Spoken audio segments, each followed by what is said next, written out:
அடுத்த வருஷம் 50 years கொண்டாட போடுறோம். நாங்கள் இந்த வாட்டி கோவாக்கு போகலாமான்னு ஒரு பிளான் போட்டுட்டு இருந்தோம். எனக்கு ஒரு செல்ஃபோன் கூட கிடையாது. எனக்கு ப்ராக்டிஸ் இருந்தால் நான் போயிருப்பேன். எனக்கு ரொம்ப பிடிக்கும், ஒரு அட்வென்ச்சரஸாக நான் பண்ணுவேன். தைரியம் இல்லை. நெக்ஸ்ட் டைம் எனக்கு சான்ஸ் கிடைச்சா நான் கண்டிப்பாக பண்ணுவேன். கேட்டாங்க நீங்கள் ஆக்ட் பண்ணுவீங்களான்னு. நல்ல ரோல் வந்து நல்ல டைரக்டர் இருந்தால் ஏன் பண்ண கூடாது. So your interest is in this, but you're also they are trying to pull you and push you to go. நாங்க போன அந்த இடம் is a tattoo den தான். அது ரியல் tattoo den. ஒரு சின்ன பொடி போட்டார் டைரக்டர் கடைசியில் ஒரு டயலாக்ல, இதெல்லாம் ஒன்றும் இல்லை அடுத்த வாட்டி பாருன்னு நான் இன்னொரு டயலாக் இந்த லாஸ்ட் செக்மெண்ட் இருக்கு. அடுத்த வாட்டி எந்த ஊருன்னு சொல்லியிருக்கீங்களா?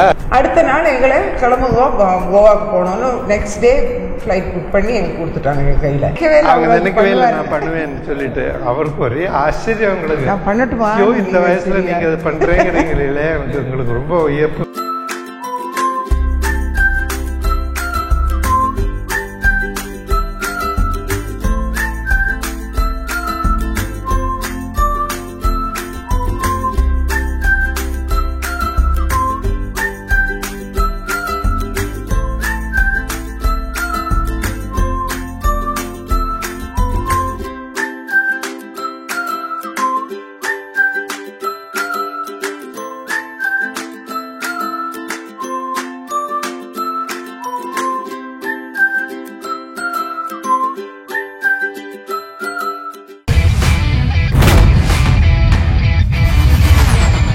Behind roots the untitled show with Ashiq. இந்த எபிசோடில் நம்ம கூட விபி தனஜெயன் சார் அவர்கள், பத்மபூஷன் வாங்கின விபி தனஜெயன் சார் அவர்கள் நம்ம கூட இருக்காங்க.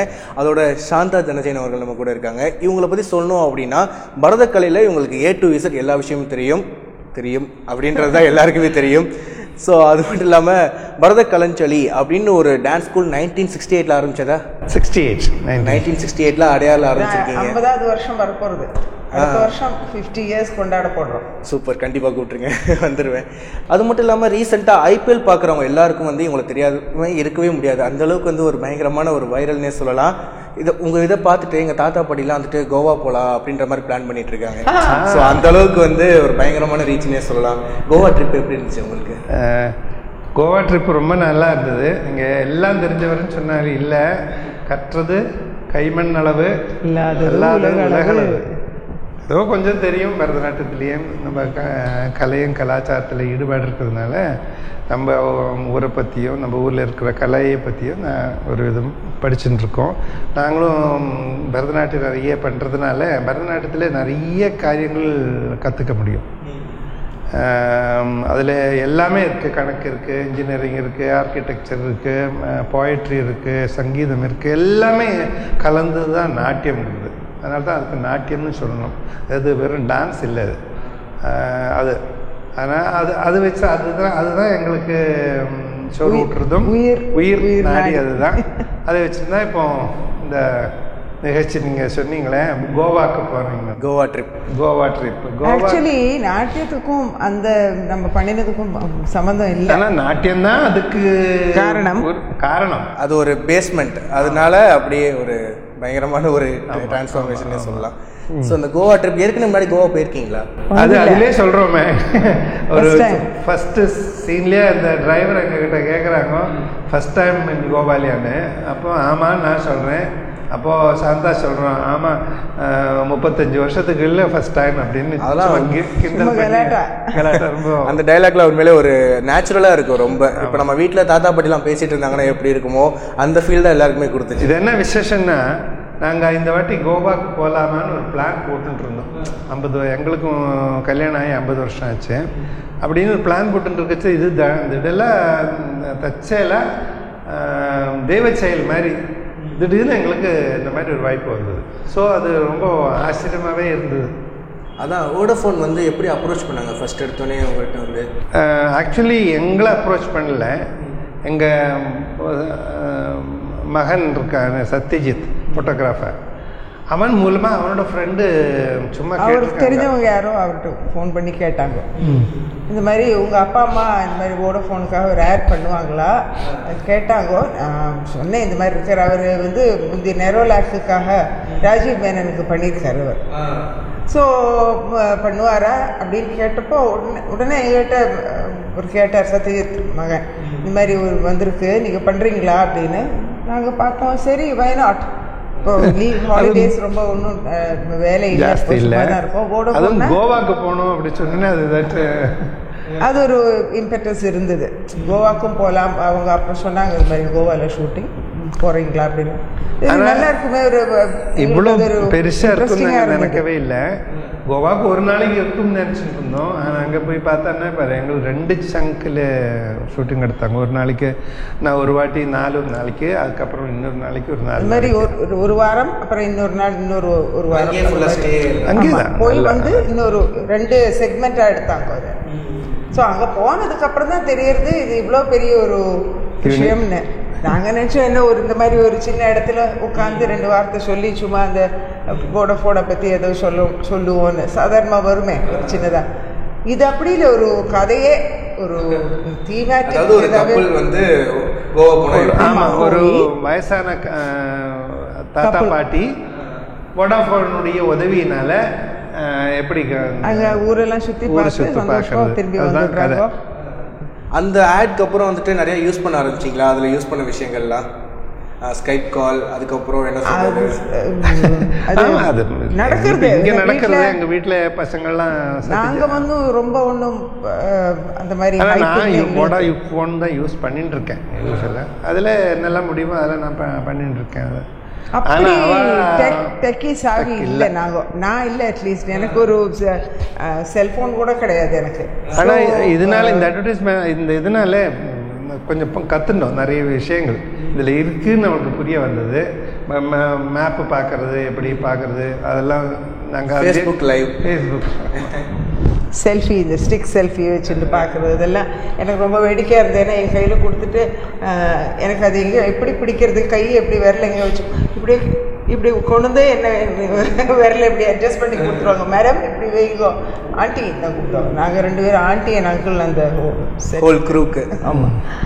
ஸோ அப்போ நினச்சினேன், பாரு எனக்கு ஒரு செல்ஃபோன் கிடையாது, நான் இதுவரை யூஸ் பண்ணதில்லை. இப்போ என்னடானா அதுக்காக நான் இங்கே ரெப்ரசன்ட் பண்ணிட்டு இருக்கேன். வேடிக்கையாக இருந்தது.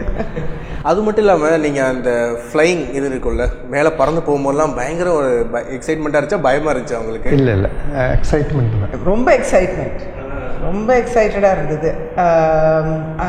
அது 2-3 தடவை திருப்பி எடுத்தாங்க.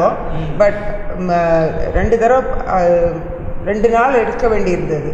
ஒரு நாள் வந்து அது காற்று சரியாக இருக்கலை, அதனால் அது அந்த இது கோலி அது பலூன் சைட் இப்படி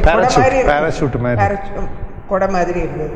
அது சரியாக அது அவங்களுக்கு அந்த காற்றுல அது எடுக்க முடியல. இப்போ அடுத்த நாள் வந்து மறுபடியும், ஆனால் ரொம்ப ஹைட்டு போனது ஒரு டியூப் தான். இழுத்துட்டு போய் அங்கே மேலே அப்படி டேக் ஆஃப் பண்ணுற வரைக்கும் நான் இருந்தேன் நான். ஏன்னா அதுக்கப்புறம் அது வந்து சி மேலே தான் கிட்டத்தட்ட அந்த கரைக்கு பின்னால் தான் அது போய் அப்படி வந்தது. ஸோ எனக்கு கொஞ்சம் ப்ராக்டிஸ் இருந்தால் நான் போயிருப்பேன். எனக்கு ரொம்ப பிடிக்கும், ஒரு அட்வென்ச்சரஸாக நான் பண்ணுவேன். தைரியம் இல்லை, ரொம்ப தைரியம். நெக்ஸ்ட் டைம் எனக்கு சான்ஸ் கிடைச்சா நான் கண்டிப்பாக பண்ணுவேன். ஒரு ரிஹர்சல் கொடுத்தா, ஒரு நாள் எனக்கு கொஞ்சம் ட்ரைனிங் கொடுத்தா நான் பண்ணுவேன்.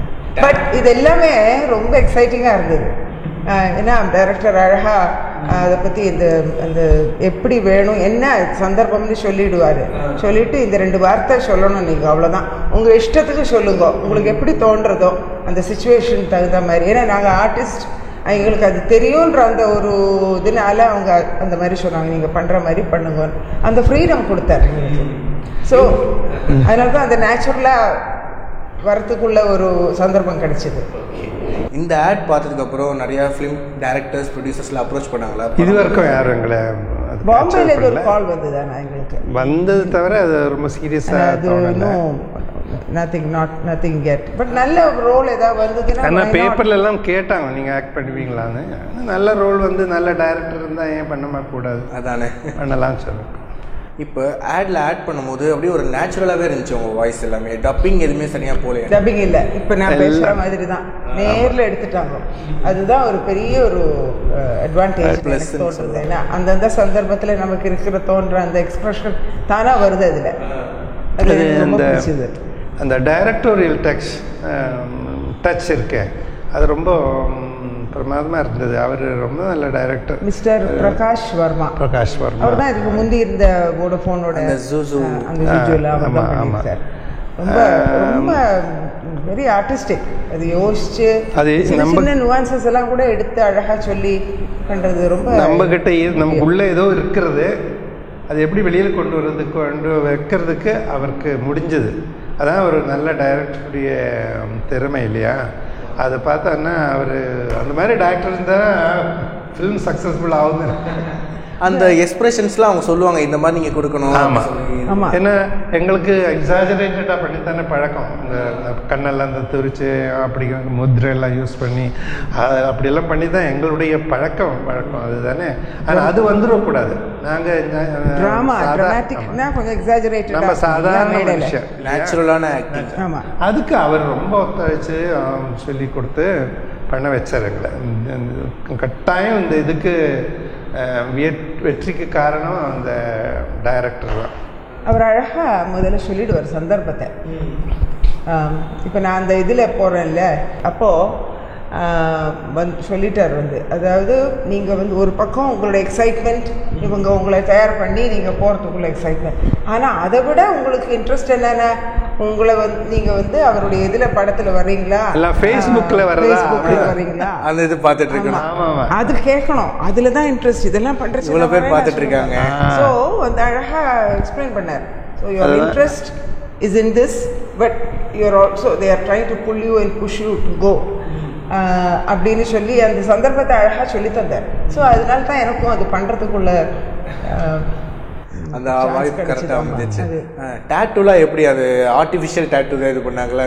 அது வரைஞ்சாங்க. டேட்டூ குத்துறவங்க தான் ப்ரொஃபஷனலாக பண்ணுறவங்க தான் அவங்க. ஆனால் எனக்கு டேட்டூவாக குத்த வேண்டாம், சாதாரணமாக வரைஞ்சா போகிறோன்னு சொல்லிட்டு அதே வச்சு பெயிண்ட் பண்ணி வச்சுருந்தாங்க. அதுக்கப்புறம் ஆனால் அந்த நாங்கள் போன அந்த இடம் இஸ் a tattoo den தான். அது ரியல் tattoo den.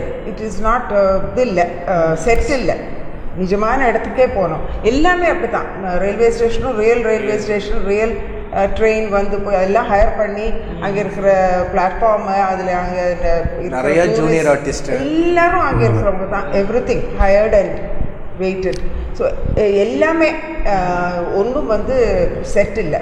அதே மாதிரி தான் இந்த இதுக்கு போனப்போ அங்கே இந்த ஹிப்பீஸ் மாதிரி இருக்கிறவங்கெல்லாம் இருந்தாங்க நிறைய பேர். அங்கே டூரிசம் தானே, எல்லாம் அங்கே இருக்கிறவங்கள வச்சு தான் பண்ணியிருக்காங்க. எனக்கு சுற்றி இருந்தாங்க கொஞ்சம் பேர், அங்கே நீங்கள் பார்த்துருப்பீங்க. அதில் அதான் இந்த பார்ட்டி டான்ஸ் ஆடும் போதெல்லாம் கூட அப்படியே ரொம்ப ரியல் பார்ட்டி செட்டப்லேயே இருந்துச்சு எல்லாமே. நீங்கள் வேறு ஸ்டெப்லாம் ஏன்னா உங்களுக்கு ரொம்ப கஷ்டமாக இருந்திருக்கும்ல, நீங்கள் நாட்டியம் வேறு மாதிரி பார்த்துட்டு இப்போ ஒரு அந்த ஸ்டைலே இல்லாமல் ஒரு நார்மலான ஒரு கப்புள் ஆனா, ஓல்டு கப்புள் ஆனா எப்படி இருக்கும்? சும்மா அவங்க போகிறாங்க, பார்க்குறாங்க, இந்த இதெல்லாம் கலந்துக்க சொல்கிறாங்க அவங்களுடைய இதில். சரி, நாங்கள் ஒரு ட்ரையல் சும்மா பண்ணுற மாதிரி அந்த ஒரு மனசில் தான் பண்ணோம். மாதிரி ஏன்னா டூரிஸ்ட் தானே, புதுசாக நாங்களும் அனுபவம், புது அனுபவம் தான். அதுவும் ஆடே ஒரு புது அனுபவம் கம்ப்ளீட்டாக.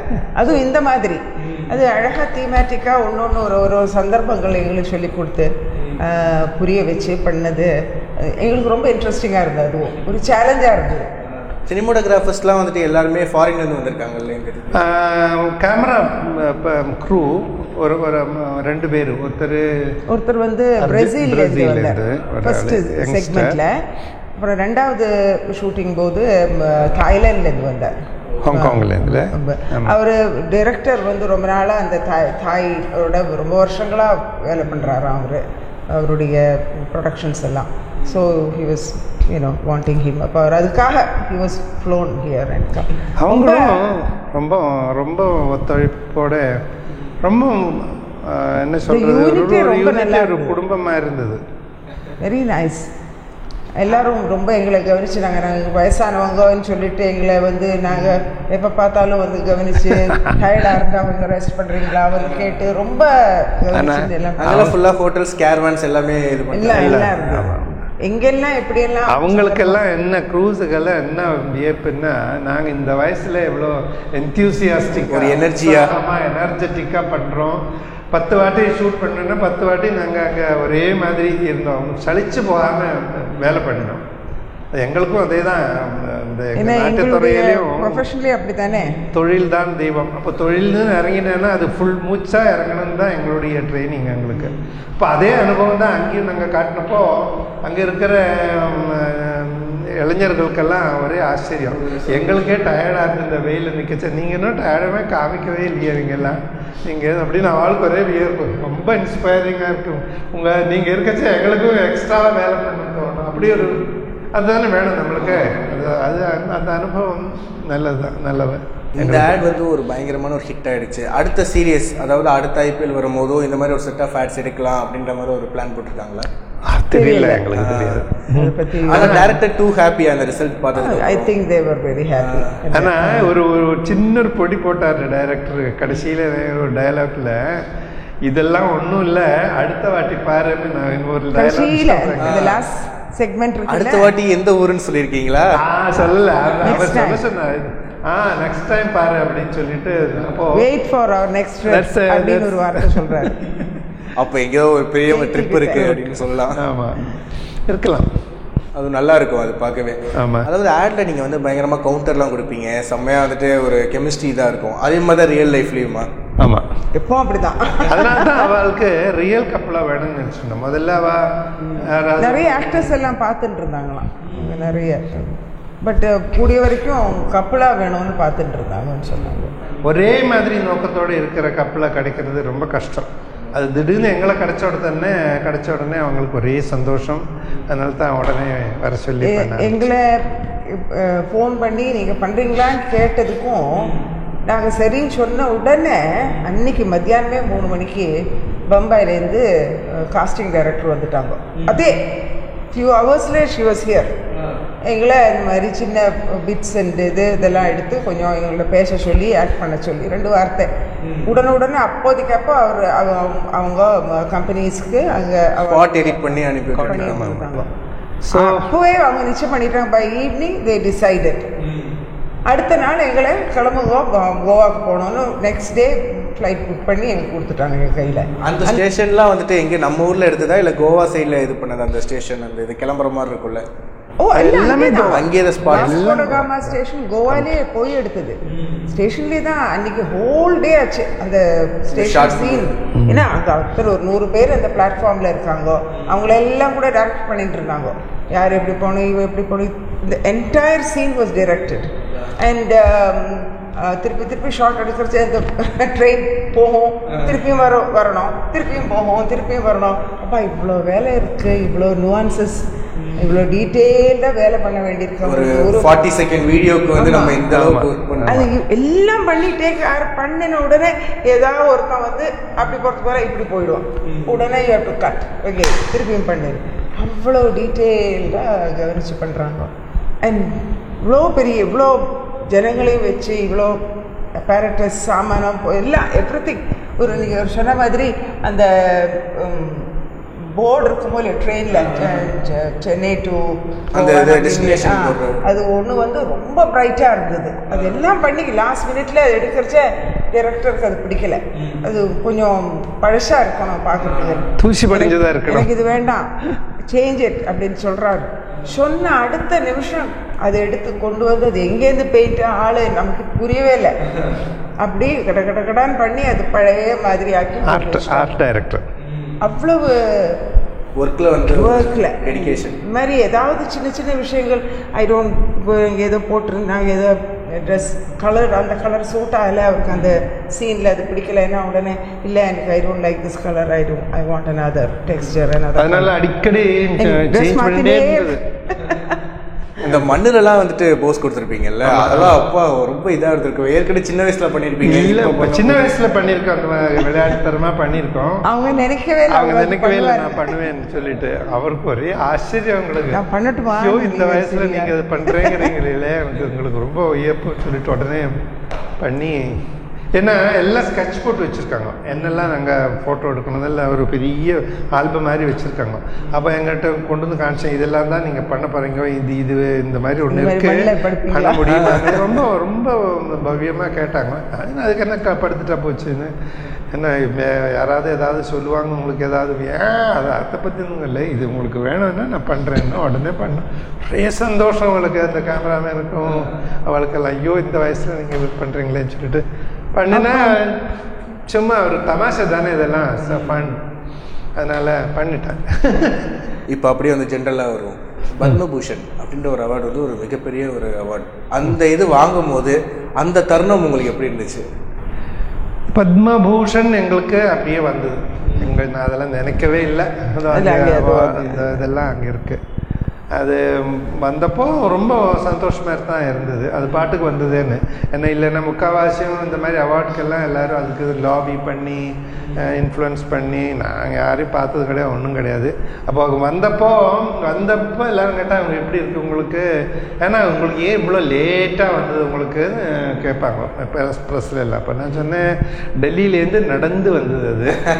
நாங்கள் ஃப்ளை பண்ணி முன்னாடியே போய் கேட்டிருந்தேன்னா ஒரு வேளை முன்னாடியே வந்திருக்கோமா இருக்கும். இது நடந்து வந்ததுனால அவன் எல்லாருக்குமே ஒரு ஆச்சரியமாக இருந்தது. அந்த மாதிரி சொன்னதெல்லாம் நல்லா இருந்துச்சு. ரொம்ப சந்தோஷம்தான் நமக்கு கிடைச்சது. அது நம்ம கலைக்கு கிடைச்ச ஒரு பெருமைன்னு சொல்லுவேன்.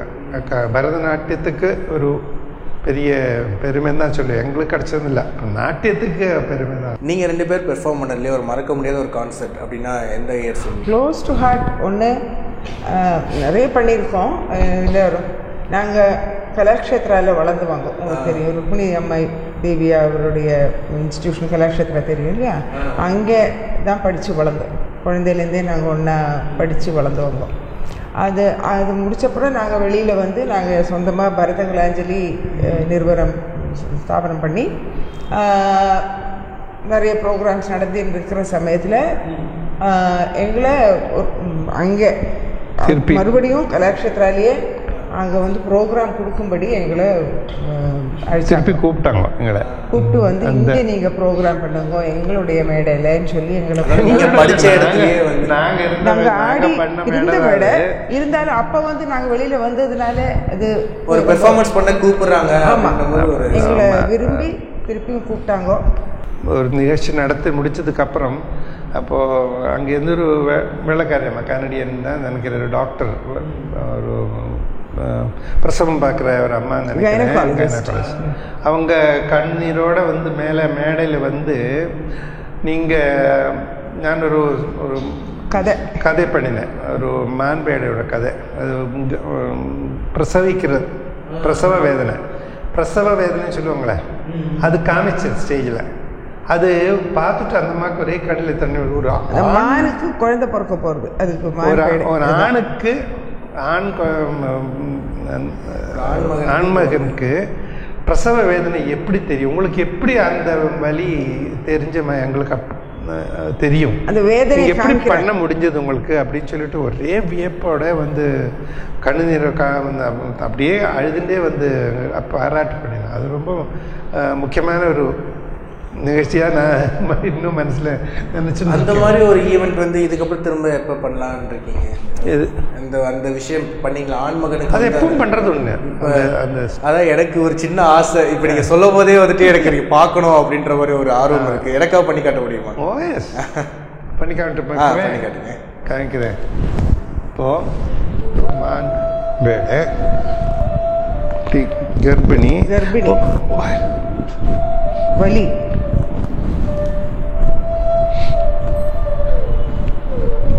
அந்த வேலை வெளியில் வர்ற வேலை அப்படின்னு பார்த்து அந்த குழந்தை மானபடி குழந்தை பார்த்து அதை நக்கி கொடுத்து அப்படி அது அந்த வலி இருக்கேன், அது வலி வந்து அதுலேருந்து அந்த இதுல இருந்து அந்த சந்தோஷம். ஆமாம், என்னோட குழந்தைய பார்த்து அது எல்லாமே காமிச்சப்போ அந்த அம்மாக்கு சீக்கிரம் பண்ணிட்டாரு. அதுல வந்து ஒரு 1/2 மணி நேரம். அப்ப நரேஷன் வந்து பின்னாடி வாய்ஸ் போயிட்டு இருக்குமா? இல்ல எக்ஸ்பிரஷன் வாத்தியங்கள் இருக்கு.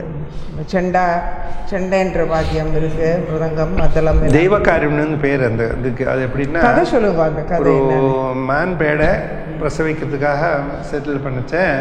ஒரு பக்கத்தில் ஒரு வேடன், இன்னொரு பக்கத்தில் ஒரு புலி, பின்னாடி காட்டுத்தீ, முன்னாடி ஒரு நதி, எல்லாம் 4 பக்கத்துலயும் எனிமீஸ் சூழ்ந்து.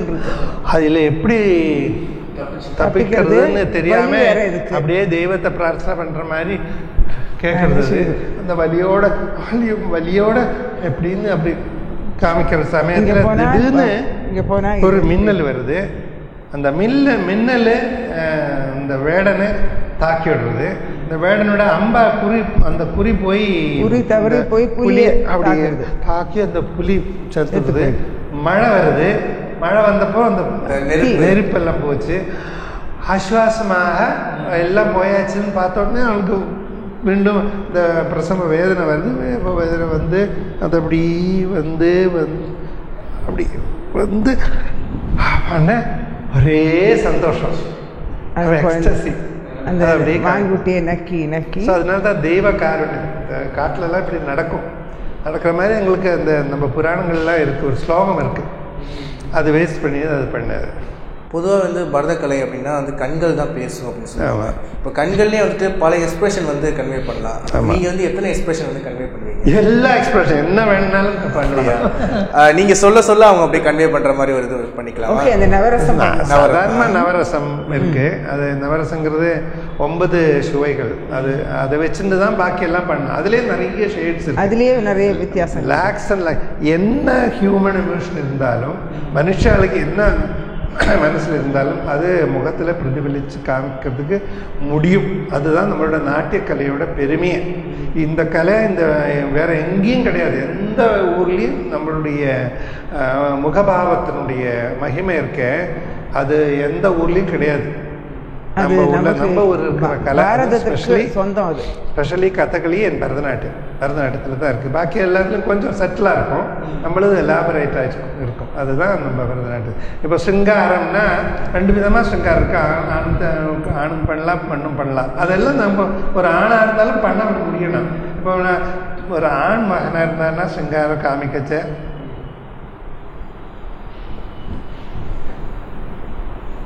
அப்படின்னு நல்லா பார்த்து ஒரு பொண்ணை பார்த்து அட்மையர் பண்ணுற மாதிரி காமிக்கலாம். அதே பொண்ணாக இருந்தானே கொஞ்சம் சட்டிலாக அப்படி அது ரெண்டும் பண்ண முடியணும், சைமல்டேனியஸாக பண்ண முடியணும். நீங்க வந்து ஆண்மகன் மாதிரி அந்த இது பண்ணி காட்டுவீங்களா? எப்படி சிங்காரம் நானும் பண்ணணும் பண்ணும்.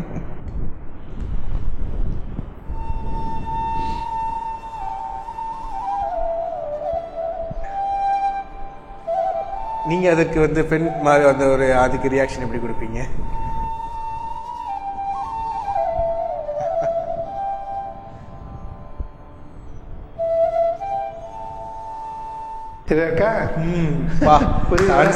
அதுதான் வந்து ஒரு என்ன சொல்றது கலை. இந்த மாதிரி கோபம்னா சிங்காரம், ரௌத்ரம், ஹாஸ்யம், சிரிப்பு, ஒருத்தரை பார்த்து சிரிக்கிறது, வீரம், கருணம், பயானகம், பயம், பீபத்சம், பீபத்சம்னா வெறுப்பு, பிடிக்காம, அத்புதம், சர்ப்ரைஸ், வியப்பு, அப்புறம் சாந்தம். சாந்தம் வந்து கருணை. சாந்த ரசம்ன்றது வந்து ரசமாகவும் இருக்கலாம், இல்லை அதோட ரசம் இல்லைன்னு, என்ன அதுலேயே எல்லாம் அடங்குறது. அதனால ஒண்ணுமே இல்லை அந்த சமயத்துல, எல்லாமே இருக்கு ஆனா ஒண்ணுமே இல்லை. அதாவது சொல்லுவேன், எப்பவுமே கம்பேர் பண்றது எப்படின்னா, clear crystal drop of water. அதில் சாதாரண பார்த்தா கலரே தெரியாது, ஆனால் சூரிய ரஷ்மி வந்துருதுன்னா அதில் பல கலரும் பார்க்கலாம். நமக்கு அதுதான் கம்பேர் பண்ணுவாங்க. அதுதான் சாந்த ரசம், எல்லாமே இருக்குது அதில். உண்மையிலே இது ஒரு சாதாரண விஷயமே கிடையாது. முகத்தில் வந்துட்டு ஏன்னா அது என்ன சொல்ல, அனிச்ச மலர் வந்து நுகர்ந்த போது வாடும் சொல்லுவாங்க, அதே மாதிரி தான் நம்மளோட முகம் சொல்லுவாங்க, அதுக்கு எடுத்துக்காட்டாக சொல்லுவாங்க. ஸோ என்ன சொல்கிறேன்னு தெரியல, அப்படியே நான் தகச்சு போய் நிற்கிறேன் பெர்ஃபார்மன்ஸை பார்த்து. ஆனால் இது இங்கே வந்து நம்ம வந்து கொஞ்சம் பெருசுப்படுத்தி பண்ணணும், எக்ஸாஜரேட் பண்ணணும். ஏன்னா மேடையில் பண்ணுறதுனால 1000 பேர் உட்காந்துருக்கலாம், 10 பேர் உட்காந்துருக்கலாம், எல்லார் மனசுலையும் அது போகணும், அத்தனை பேருக்கும் அது போகணும். அது மூவியில் அது வேணும்னு அவசியம் இல்லை. ஏன்னா க்ளோஸ்அப்ஸ் இருக்குது, அதெல்லாம் இருக்குது. நீங்கள் சாதாரணமாக பண்ணுற மாதிரி பண்ணால் போகிறோம் இல்லையா? அப்படி இந்த அளவு எக்ஸாஜரேட் பண்ண வேண்டிய அவசியம் இல்லை. அதுக்கு தான் இதுக்கு நிறைய ட்ரைனிங் வேண்டியிருக்கு. கண்ணை யூஸ் பண்ணணும், கண்ணை எப்படி பார்க்கணும், கண்ணை திறக்கணும், புருவம் எவ்வளோ யூஸ் பண்ணணும். ஏன்னா கண்ணுக்கு புருவம் ரொம்ப முக்கியம். புருவம் இல்லைன்னா கண்ணில் ஒன்றுமே இல்லை, கண் இருந்து பிரயோஜனமே இல்லை. அந்த மாதிரி அந்த புருவத்தில் எந்த மாதிரி பார்க்கணும், எந்த சமயத்தில் எவ்வளோ தூரம் தூக்கணும் அப்படின்றதெல்லாம் இருக்குது. அதெல்லாம் நுட்பமாக ட்ரைனிங்கு டெக்னிக்கில் நம்ம ப்ராக்டிஸ் பண்ணணும். லாஸ்ட் கேள்வி, இதை நான் கேட்காம போனேன்னு வச்சுக்கோங்களேன், அப்புறம் எல்லோரும் செஞ்சுருவாங்க. நீங்கள் 2 பேரும் லவ் மேரேஜா அரேஞ்ச் மேரேஜா? லவ் மேரேஜ் தான். Love at first sight. Love at first sight. அவருக்கு நான் சின்ன குழந்தையா இருந்தேன், எனக்கு 8 வயசு. முதல்ல அவரை பார்த்தப்போம், அவர் வந்து சேர்ந்து 8-9 வயசாக இருக்கச்சியே நான் ஃபஸ்ட் டைம் அவர் பார்த்தேன். ஃபஸ்ட்டு பொண்ணு கலாட்சத்தில் நான் வந்த உடனே முதல் என்னோட கண்ணை பார்த்ததே இவ்வளோதான். அவள் குட்டியாக இருந்தா, 8 வயசா 9 வயசு 8+. அதனாலேருந்து நாங்கள் கூட தான் இருக்கோம். அந்த ஃபஸ்ட்டு அதான் சொன்னேன், ஒன்றா நாங்கள் படித்து, ஒன்றா வளர்ந்து, ஒன்றா நாட்டியம் பண்ணி, ஒன்றா ட்ராவல் பண்ணி அப்படியே வளர்ந்தோம். அந்த ஃபஸ்ட் சைட்லேயே நான் நிச்சயம் பண்ணேன், இந்த பொண்ணு தான் எனக்கு சரியாக இருக்கும்னு. அப்பயே வந்துட்டு நம்ம டிங் அப்படின்னு மணி அடித்த ஒரு இது எல்லாமே தெய்வ செயல் தான். அது கல்யாணம் ஆகி 50 வருஷம் ஆகுது, 51வது வருஷம். டான்ஸ் ஸ்கூல் ஆரம்பிச்சு வந்து 50 years ஆச்சு. மேரேஜ் ஆகி 50 போன வருஷம். Okay okay okay. 1966 மேரேஜ் ஆச்சு. 68ல் ஸ்கூல் ஆரம்பித்தோம். எங்களுடைய முதல் பையனும் 68 தான் பிறந்தான். நேற்று அவன் பிறந்த நாள்.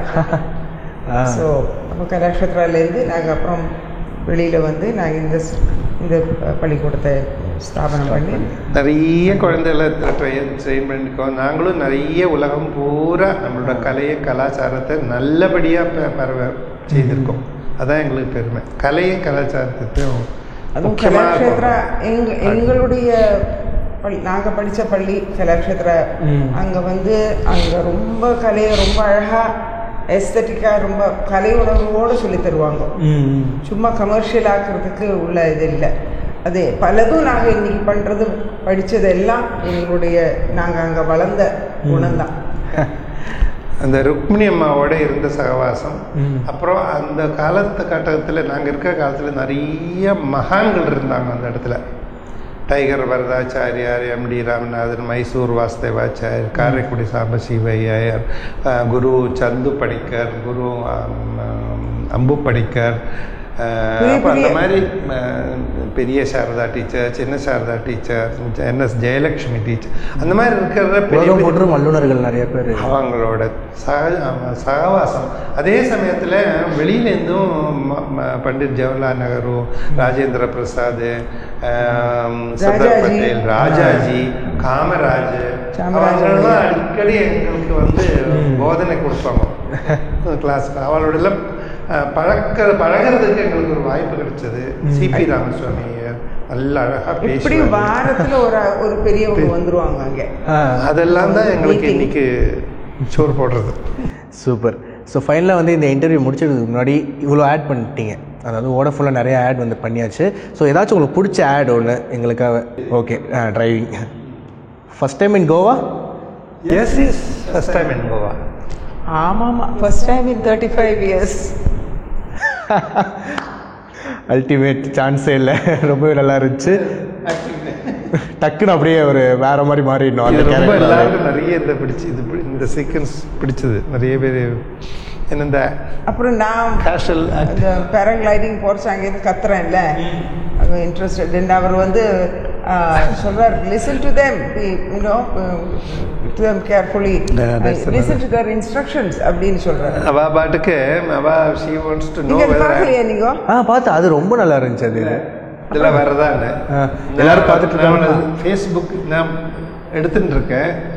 அப்போது அவன் கேட்குறான், எனக்கு தெரியுதா என்ன தெரியுதா. அப்புறம் how do I come down அது கத்துறேன்.